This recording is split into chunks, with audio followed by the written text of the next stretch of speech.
to Glastonbury every year for one simple reason, because I need a boost. It's a very dangerous and difficult world, and I know that it's going to be put right by the younger generation. And so when I come here and I look at all the young people at Glastonbury, I realise that my grandchildren and you are going to have to build the world afresh. And so I don't really come to speak. I come because I need an injection of hope at a time when things are very, very difficult. And my theme really is a very simple one. Some things in life change very rapidly. Some things never change. I was thinking of my great-grandfather, he's a steeplejack, born in 1821. When he was born, there was still slavery. 10 million Africans were shipped from Africa through my old constituency of Bristol to work on the plantations of America. In the lifetime of my great-grandfather, for God's sake.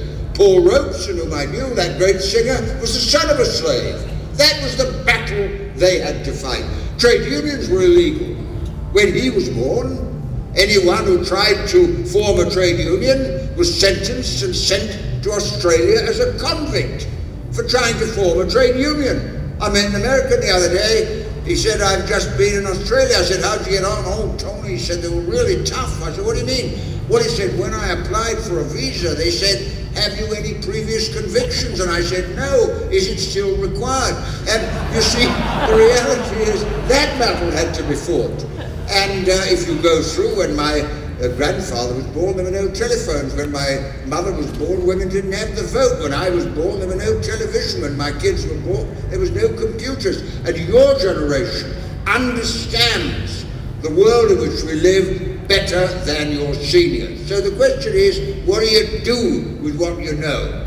And that is what Glastonbury is all about. Lots been said about the BNP.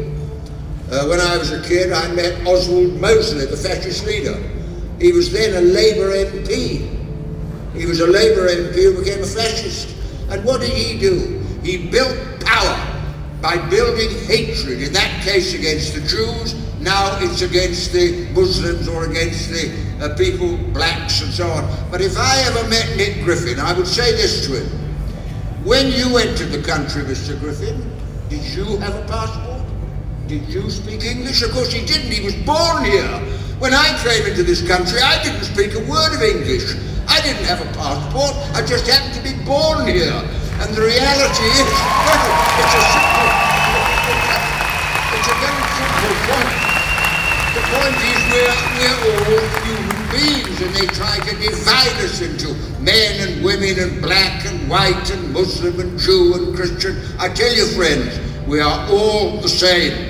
And the interesting thing, well, the interesting thing about Glastonbury is music is the language of internationalism. If you had a Chinese here, or a Japanese, or a Venezuelan, they would enjoy the music.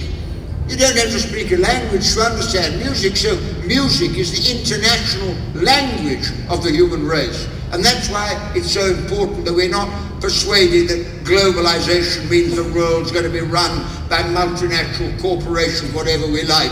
We are not just consumers or customers or workers, we are people. And that is the most important thing that we can say. There are a lot of problems. We've got the war. Do you know the United States spends $400 million every day on the war in Iraq? $400 million a day.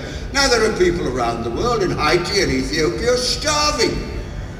It's an absolutely criminal offence to spend your money on killing people when we need the money to feed people.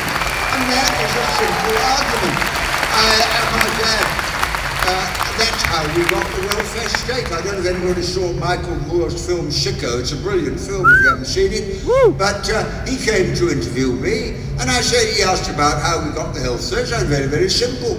During the war, I was a pilot, and war is a very dangerous part of the time. The rest of the time is boring. We sat and talked, and people said to each other, we had mass unemployment in the 30s, but we don't have mass unemployment when we're killing Germans. Why can't we have full employment? by building hospitals, recruiting nurses, recruiting doctors, building schools.